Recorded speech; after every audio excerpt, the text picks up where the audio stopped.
삶을 바라보는 두 가지 렌즈. 세상에는 적어도 두 가지 종류의 게임이 있습니다.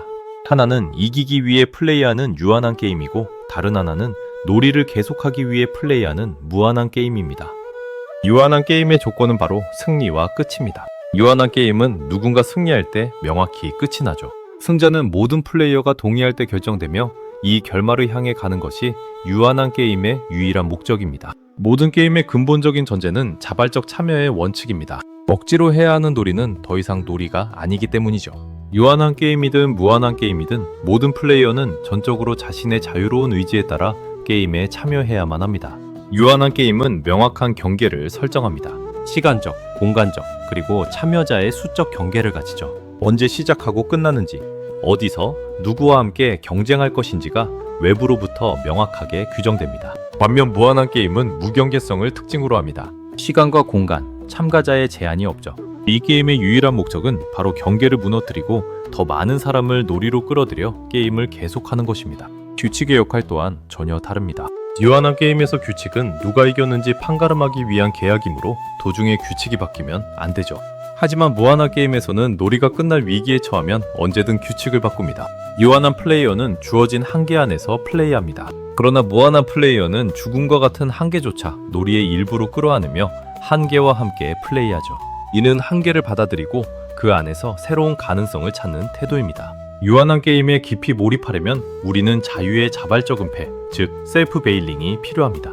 자신이 이 게임을 스스로 선택했다는 사실을 잊고 변호사, 어머니, 운동선수와 같은 역할에 자신을 진지하게 이치시키는 은폐가 필요한 것이죠. 유한한 게임은 매우 영득적입니다. 관객을 의식하고 정해진 대본, 즉 규칙을 수행한다는 점에서 그렇죠. 플레이어는 예상된 결말인 승리를 향해 연기하는 배우와 같습니다. 반대로 무한한 게임은 드라마적입니다. 결말이 열려있고 미래를 알 수 없기 때문이죠. 이곳에서는 과거의 대본이 아니라 현재의 자발성과 예측 불가능한 놀라움이 훨씬 더 중요합니다.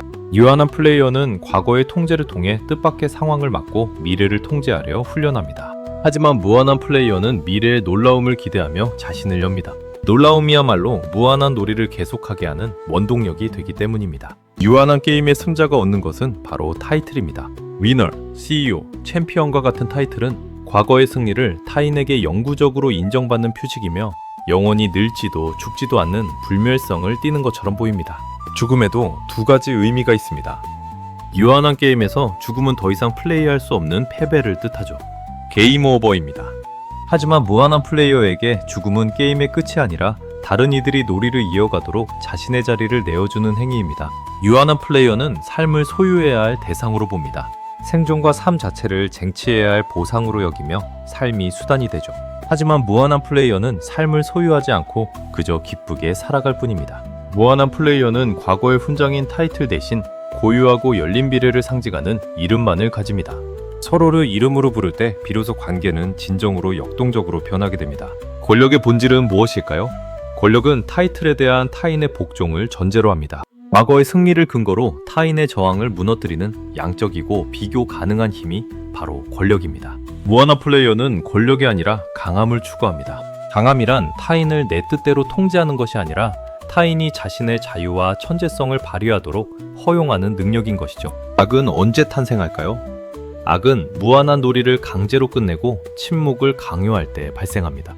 타이틀을 강제로 인정받으려 하거나 하나의 유한한 게임만 남기려 할 때 폭력이 등장하게 되는 것이죠. 사회는 권력과 타이틀을 보호하기 위해 만들어진 거대한 유한한 게임입니다. 명확한 경계와 법, 시민권의 제한을 가지며 끝없는 내부 경쟁을 조장하는 것이 바로 사회의 본질입니다. 문화는 지평을 향해 열려있는 무한한 게임입니다. 과거를 목적지가 아닌 새로운 출발점으로 삼으며 창조적 이탈과 변형을 통해 끝없이 이어지는 것이 진정한 문화입니다. 애국심은 사회의 경계를 굳건히 하려는 적대적인 감정입니다. 사회는 자신의 권력을 정당화하기 위해 항상 적을 필요로 합니다. 적이 있어야 자신들의 존재 이유를 찾고 결속을 다질 수 있기 때문입니다. 지평은 도달할 수 있는 선이 아니라 시야의 한계일 뿐입니다. 무한한 플레이어는 특정한 장소나 이데올로기에 머물지 않고 끊임없이 지평을 향해 이동하며 새로운 가능성을 탐색합니다. 재산은 매우 연극적입니다. 과거에 쟁취한 타이틀을 남들에게 보여주기 위한 시각적 증거가 바로 재산이죠. 그것은 공간을 차지하고 타인의 행동을 제약함으로써 소유자의 권력을 과시하는 역할을 합니다. 부유한 자들의 과시적 소비와 과시적 여가는 자신이 더 이상 경쟁할 필요가 없음을 증명하기 위한 행위입니다. 그들은 재산을 소비하고 노동을 회피함으로써 자신의 타이틀이 절대적임을 연극적으로 입증하려 합니다. 사회는 예술을 통제하려 합니다. 재산을 보호하고 권력을 유지하기 위해 시인, 즉 예술가들을 이용하는 것이죠. 그들은 체제를 찬양하고 사회를 무대 위에서 화려하게 장식하도록 요구받습니다. 하지만 진정한 예술은 사회의 닫힌 경계를 무시하고 관객을 다시 끝없는 놀이로 초대합니다. 문화의 창조자들, 즉 포이에타이는 결과물을 남기는 것이 아니라 타인의 창조성을 촉발시키는 포이에시스를 행합니다. 자연은 침묵합니다. 인간의 문화에 무관심하며 그 자체로 완벽한 침묵의 영역입니다. 자연에는 외부도 내부도 있으며 스스로를 설명하려 하지 않는 고유한 존재입니다. 유한한 인간은 자연의 무관심을 견디지 못하고 자연을 통제하고 예측 가능한 법칙으로 설명하려 합니다. 이는 자연을 지배하려는 일종의 권력 게임인 셈이죠. 우리가 자연을 과학적으로 완전히 설명했다고 믿을 때 우리는 자연의 타자성을 지우고 은유를 상실하게 됩니다. 언어는 본질적으로 대상을 완벽히 담지 못하는 은유 그 자체인데 말이죠. 기계의 모순을 살펴볼까요? 인간은 자연을 지배하기 위해 기계를 발명하지만 결국 기계를 작동하기 위해 스스로 기계의 일부가 되어 자발성을 잃어버리는 모순에 빠지게 됩니다. 자연을 적이 아니라 근원으로 대하는 태도가 바로 정원 가꾸기의 세계관입니다. 정원은 결과가 아니라 성장의 과정 자체를 존중하며 예측 불가능한 다양성을 환영하는 열린 공간입니다. 자연을 자원으로 착취할 때 필연적으로 쓰레기가 생겨납니다. 쓰레기는 자연의 무관심을 인간이 어떻게 폭력적으로 다루었는지 보여주는 명백한 증거가 되는 것이죠. 자연을 자원으로 착취하는 사회는 필연적으로 인간조차 자원으로 대합니다. 쓸모를 잃은 사람들은 사회적 경계 밖으로 밀려나 인간 쓰레기로 취급받는 비극이 발생하게 되는 것입니다. 자연은 설명의 대상이지만 인간의 역사는 서사의 대상입니다. 역사는 인과관계로 결정되는 것이 아니라 인간의 자유로운 선택이 만들어내는 열린 이야기입니다. 누군가를 논리적으로 설명하려는 시도는 사실 상대의 오류를 입증하고 침묵시키려는 적대적인 행위가 될 수 있습니다. 지식은 종종 승리자의 재산처럼 다뤄지곤 하죠. 신화는 설명을 거부하는 강력한 이야기입니다. 진정한 이야기는 정답을 주지 않으며 듣는 이가 스스로 자신의 천재성을 발휘해 이야기를 이어가게 만듭니다. 신화는 우리 안에 잠재된 창조성을 일깨우는 힘을 가지고 있습니다. 신화에서 은유를 제거하고 단 하나의 확정된 의미만을 강요할 때 이데올로기가 탄생합니다. 이는 확성기처럼 하나의 목소리만 내며 타인과의 대화를 차단하는 위험성을 내포하고 있습니다. 유한한 플레이어에게 시간은 줄어들고 소비되는 자원입니다. 하지만 무한한 플레이어에게 시간은 스스로 만들어내는 것이며 매 순간이 새로운 시작이자 무한한 가능성을 품고 있습니다. 여행의 진정한 의미는 무엇일까요? 공간을 단순히 이동하여 목표에 도달하는 것은 진정한 여행이 아닙니다. 진정한 여행은 거리를 발견하고 그 이동 속에서 여행자 스스로가 변화하고 성장하는 과정입니다. 모든 사람은 자기 말과 행동의 유일한 창조자인 천재입니다.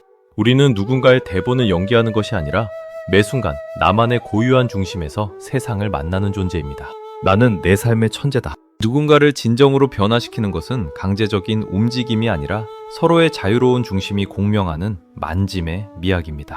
교감은 오직 자발성을 통해서만 이루어질 수 있습니다. 치유와 치료는 다릅니다. 질병을 고장난 기능으로 보고 경쟁에 복귀시키는 것은 치료입니다.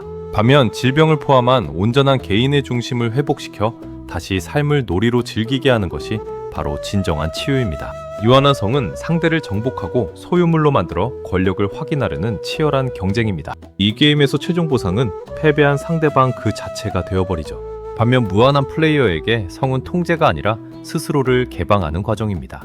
육체를 통해 서로의 자유로운 인격과 천재성이 교감하는 근원적인 놀이가 바로 성의 무한성입니다. 무한한 플레이어들에게 가족은 사회가 강제한 역할놀이가 아닙니다. 그것은 서로가 철저히 자발적인 선택을 통해 매일매일 새롭게 창조해내는 만남의 장입니다. 우리는 타인에게 패배자가 아님을 증명하려는 억울함 때문에 종종 자발적 자유를 잊습니다.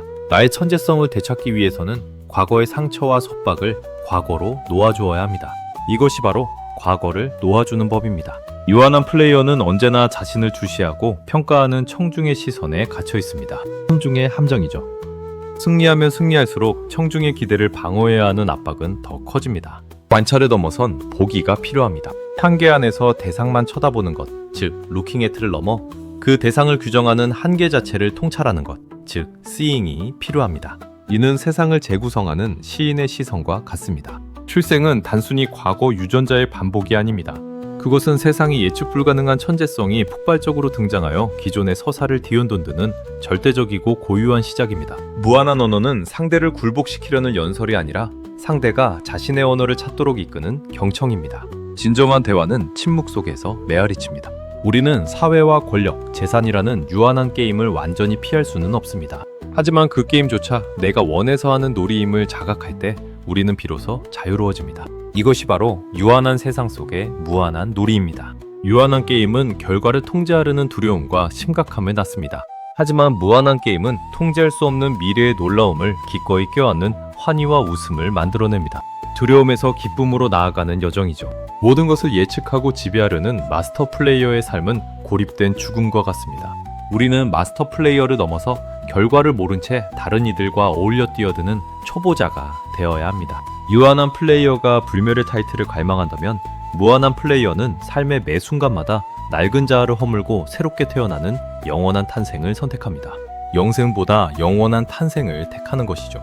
무한한 플레이어는 사회적 규칙을 거부하지 않습니다.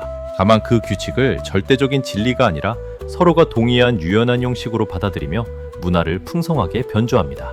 사회의 규칙을 존중하되 문화적 변주를 통해 활력을 불어넣는 것입니다. 위대한 이야기와 신화는 우리 내면 깊은 곳을 건드려 우리 각자의 고유한 목소리를 메아리치게 만듭니다. 우리는 서로의 천재성을 일깨우는 존재들로서 신화적 울림을 공유합니다.